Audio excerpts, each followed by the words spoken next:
Right. So when Man United are going through a great period, like we're going through right now, all right, just back to back wins, back to back draws. We haven't lost in the past five fixtures. It's good times, and it's very rare of late that United go through a period of good times, right? A period where we don't have to lose our minds, pull out our hair, go on long rants after the game is over about why didn't the manager do this, why didn't this player do that, why is this player starting, why didn't we sign that player? Because everything is all well and good.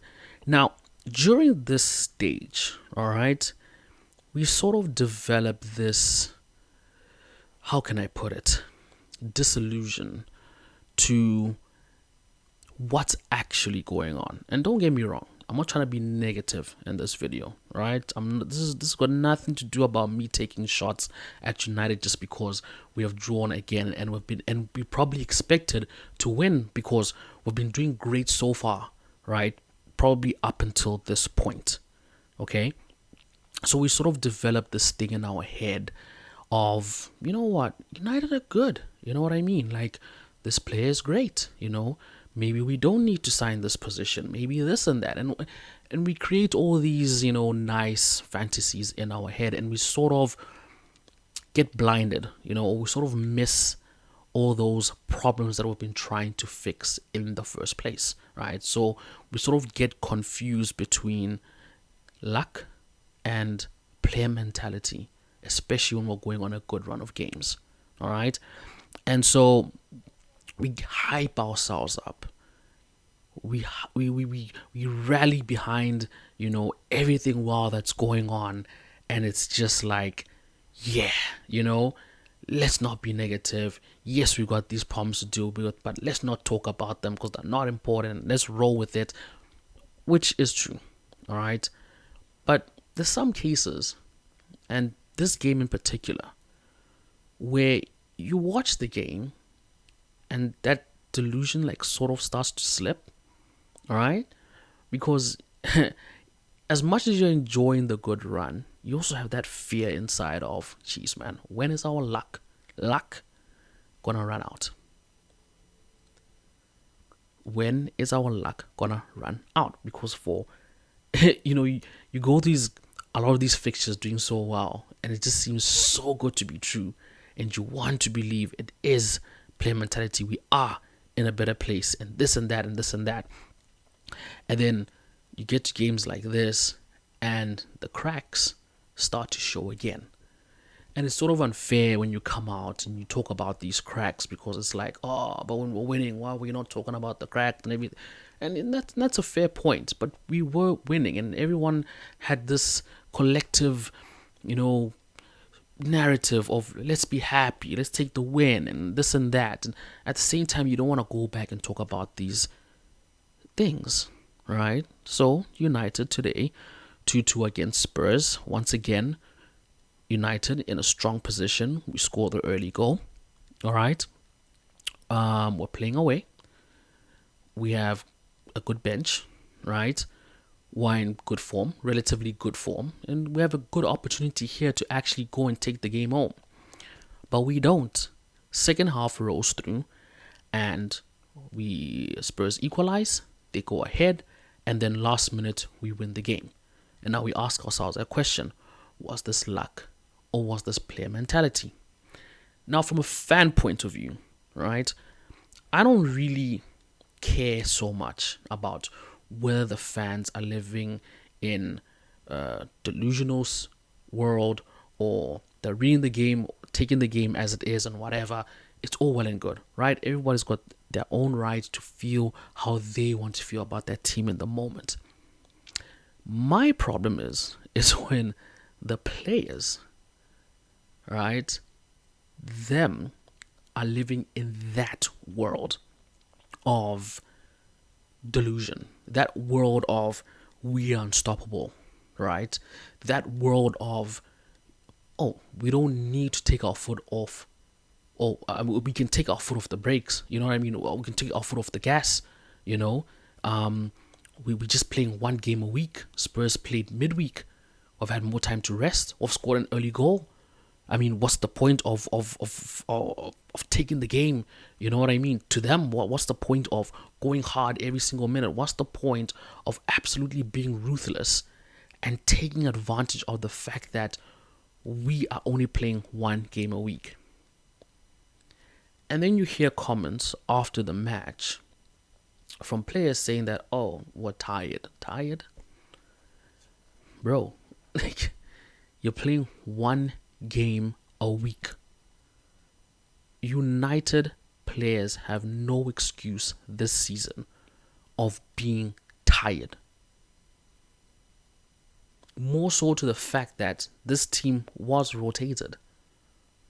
Now, you can see it in a good thing, in a bad thing. You know, players like Mazraoui, who haven't had a lot of minutes this season, so obviously his legs are not yet warmed up.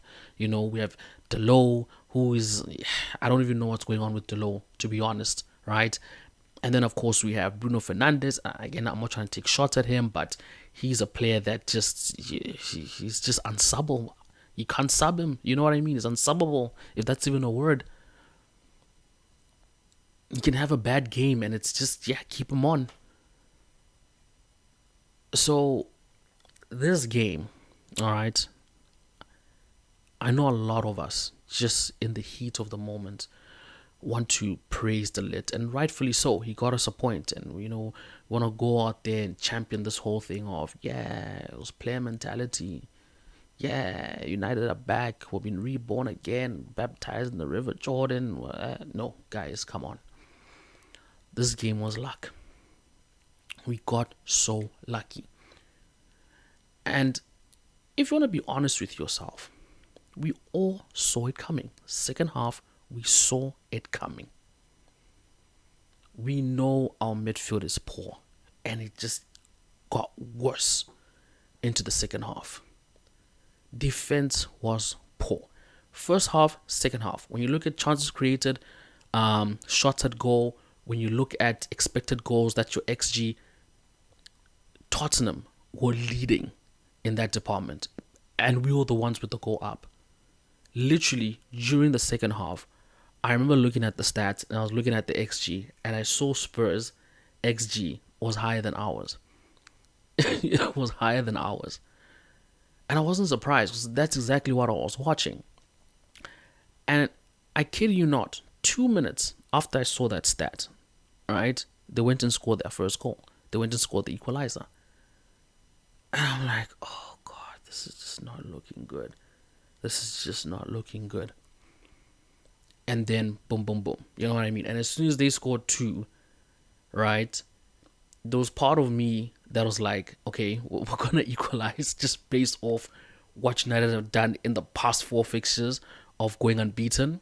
And I'm like, we can't go into the international break with a loss. It's impossible. Like, we have to get a point, you know? And we did. And for me, it was one of those lucky moments in that game, because there were so many times United could have gone down. We could have, right? And we never created enough clear-cut opportunities in this match for us to score any goals. So this result is a lucky result, right? This draw was, man, we got so lucky today, guys. We really did.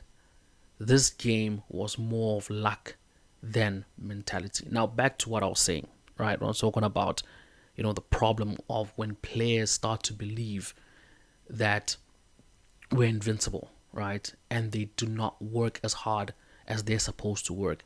That's how we end up with results like this. Because now they get into second half, right? They switch off. They're like, nah, I go up, you know, we can score the second goal whenever we want to score, blah, blah, blah. And then just like that, United's put into pressure again.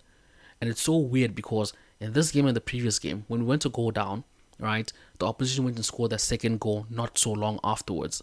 So there was literally a brief period of time where United were just wrecked mentally. And if this is going to be a pattern, and if teams and managers are going to pick up on this, that once you score the first goal, there's a small window of opportunity to actually go and get a second one, And it's so dangerous because if teams can actually set up their game to beat us just based off that principle, then we're in huge trouble. So, like I was saying, all right, be happy. We got the point. But don't forget that this team still has a long way to go. Right? Benjamin Sesko walked off the pitch injured. We don't know when he's going to be back. Some of the players that were missing in the starting 11 was because they had knocks, so they couldn't make it into this team. Right? Mind you, we're playing one game a week. Imagine if United were involved in other competitions this season. Would we still be where we are right now, today? So, if this is not a wake-up call for us to strengthen this team, because clearly this team has an injury problem and we're only playing once a week, what's going to happen next season?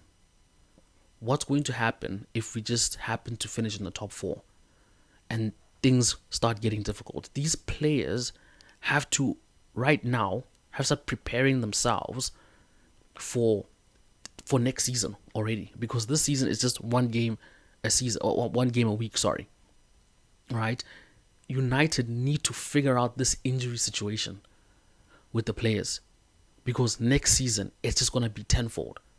More so to the fact that we are still hanging on to these players. And when I mean these players, I mean like the older players that are very injury prone, the Luke Shaws, the Casemiros, Harry Maguires, etc., etc., Ugates. All these just get little knocks here and there, and all these funny, injuries out of the blue. It's gonna be a tough one. But guys, we got the point. Let's be happy. Yeah, see you after the international break. Peace.